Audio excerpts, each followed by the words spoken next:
We can't miss a second of time here. We all know now about the Kansas City shooting, the Super Bowl celebration. But we don't have any new news in the last 2 or 3 hours. One person, unfortunately, was murdered. 10 wounded, perhaps 15. And there's supposed to be a news conference during the course of this broadcast, and when there is, we'll take it. But as of now, we don't simply know anymore, despite all the reporting. So we will keep an eye on this. We will inform you when we have more, and we will take the news conference, should they have one during the course of this program. That's number one. Number two, looks like our friend Vladimir Putin, the leaking is building technology to put nuclear weapons in space. In space, nuclearized space. This is why we can't have useful idiots all over the place telling us Putin's okay, that we are the imperialists, we're the colonialists, we America firsters are really America lasters who are provoking this guy and so forth and so on. He is in many ways very evil and a madman. He assassinates his opponents, whether they're journalists, whether they're in business, whether they're in politics. He's a KGB guy. He learned from the history of Stalin and Brezhnev and the others. That's who he is. So I just want to point that out. I don't like being proven right, especially on this kind of thing. But I don't have to be proven right. He is what he is. And so that's why to have a knee-jerk reaction on Ukraine is wrong. To say that the money hasn't been spent properly or there hasn't been oversight, that's true. To say that the wrong weapon systems have been spent or they've been sent late, that's true. But folks, you need to understand, and I tried to explain it, 90% or so of the money that's put aside for an Israel or Taiwan or Ukraine or any ally doesn't leave the country. It simply doesn't leave the country. It's used to build armaments with American citizens and American industry here in the United States. It's put on an account. That doesn't make it right. That doesn't mean you're blind to it. But I just want to point this out because it's important.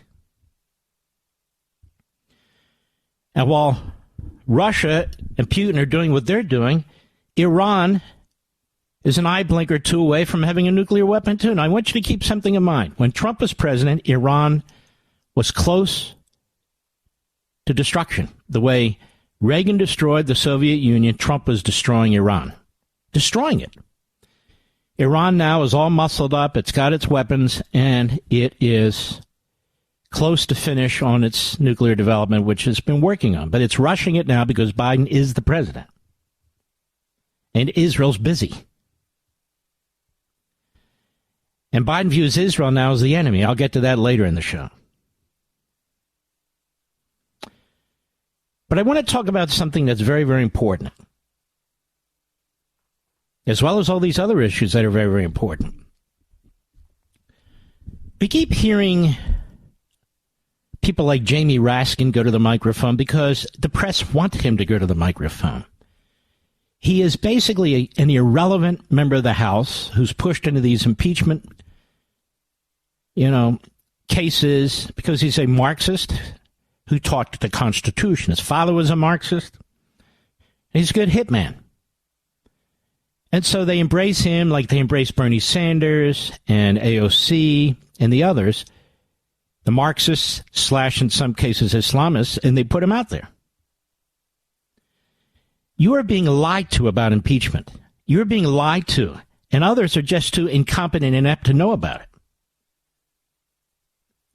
The three people who have voted against the Republicans impeaching Mayorkas have no idea what they're talking about. The people on TV, the Democrats who say